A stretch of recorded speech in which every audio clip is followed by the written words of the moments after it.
Good afternoon, everyone. Busy day. Firefighters still working the Henry's Creek fire. It's burning 6 miles east of Idaho Falls. That fire is more than 17 miles long. It runs from the Blackhawk subdivision to the Ryrie Reservoir. And a recent recon flight shows the fire is now covering 25,000 acres. Local News 8's Jay Hildebrandt live at the Ryrie Reservoir. Jay? Yes, Carol, they wouldn't let us into the Ryrie Reservoir. It was too dangerous, so we're just on Highway 26, just past the Ryrie Reservoir. You can see the highway behind me here. It's clear now, but there's a lot of smoke in the sky, and they're fearing they may have to close the road if the smoke gets too bad over that direction. Now, let me have Matt, my cameraman, pan over to the right here, because as you can see there's a ridge, and there's a lot of smoke there. Fire officials are fearing the fire will come up to the top of that ridge by tonight. So we see farmers out there disking their fields, trying to create their own fire line so it doesn't destroy their fields. There are homes there also. So it's a pretty serious situation. In fact, they're saying that this is the second fire in priority in the eastern Great Basin, which covers all of Idaho and Utah and a few of the surrounding states. So this is a big deal. Now, we saw the human side of the fire overnight and a little bit earlier today. Esme Carriega is joining me now. And Esme, what did you see? Some people got quite a scare, didn't they? That's right, Jay. They got a very big scare indeed. Now, the fire came actually up to their cabin, but they did all they could to stop that fire from burning down their cabin. Doyle Judy built his own cabin. He said the fire circled his home. Family and neighbors used tractors and discs to create a fire line that would keep his home safe. He also used water hoses to wet the dry brush surrounding his house. Judy says he's very thankful and blessed to still have his cabin. Hard to express thanks enough for the people that come and helped, good neighbors, and we had Idaho Falls Fire Department up here, we had Bonneville County Fire Department, we had Ammon Fire Department, Shelley. They all had trucks up here with water to help.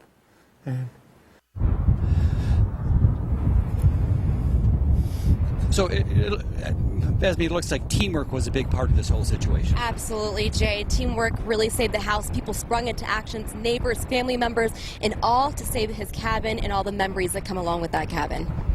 All right, well, it's very windy out here still, which is not good news for this fire. We're going to have some more fire news a little bit later, but Carol, I'm going to send it back to you and learn a little bit more about what's happening in this weather. Okay. I'm Jay Hildebrandt, outside Ryrie. All right, thank you so much, Jay. So let's check in with our chief meteorologist. Michael, I thought the winds were going to be a little calmer today. It sure doesn't look like it there. I mean, they are calmer, technically, Carol, but we are just still looking at some wind whipping around here. I mean, yesterday, well, a couple days ago, we had winds around 30, 40 miles an hour. And yesterday, we were also looking at strong winds. And the winds are a little bit lighter, but they're still coming at a pretty good speed here into the teens and 20s. And this is at the airport. Of course, around the foothills and the canyons, you're going to see some stronger winds, especially as some of that wind funnels through those little slot canyons in the foothills. 79 degrees right now in Idaho Falls at the airport. Very dry conditions. The humidity's not showing up there, but it's about 12% right now with the humidity. Wind speeds across the board are into the teens with gusts around 25 to 30 miles an hour. So the winds are a bit lower from the other day here, but we are still looking at some gusty conditions for this afternoon. Here's the good news. A lot of this stuff will be gone by tonight and tomorrow with the heavy wind out of here. We're still going to be looking at some wind tonight. 79 in Rexburg right now, 76 in Blackfoot, 80 in Pocatello, and we're at 70 in Jackson, lower 70s in Driggs, 73 in Salmon. Tonight's lows falling back to around 40 degrees. Winds will come out of the west at 10 to 15 miles per hour. We're going to have more smoky skies ahead. Carol. All right, thank you, Michael. So as we often see in cases like this, there are heroes who appear and help save the day for those affected by these kinds of disasters. The fire has sent several families in Ryrie right out of their homes, and a group of farmers worked really hard all night to try to help those people and save their things. Local News 8's morning anchor, Allison Zimmerman, who has been working since 4 a.m., joins us live from where the people were evacuated. So, Allison, catch us up. Yes, so Carol, several families, as you mentioned, in Ryrie were evacuated, and they brought their trailers down to this parking lot of the LDS Church right next to the high school in Ryrie.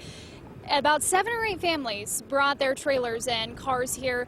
One family was even camping near Ryrie Reservoir, and they had to move their camp down to the parking lot. Not the most glamorous camping trip.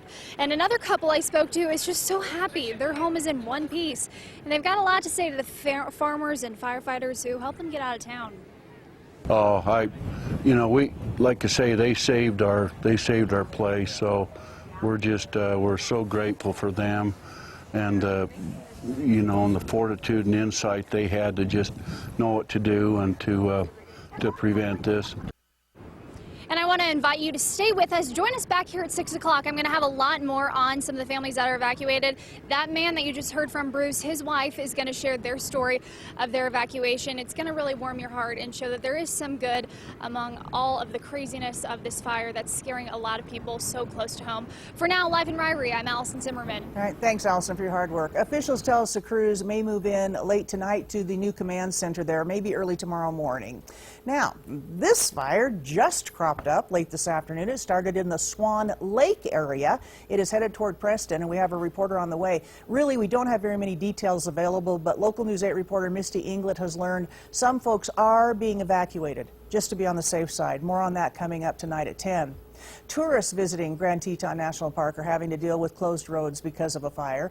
The Berry Fire is burning near the Lizard Creek campground area. The high winds yesterday helped that fire grow to more than 6,300 acres. It is forcing the closure of the highway between Grand Teton National Park and Yellowstone National Park. It's closed between Leaks Marina and the south gate of Yellowstone.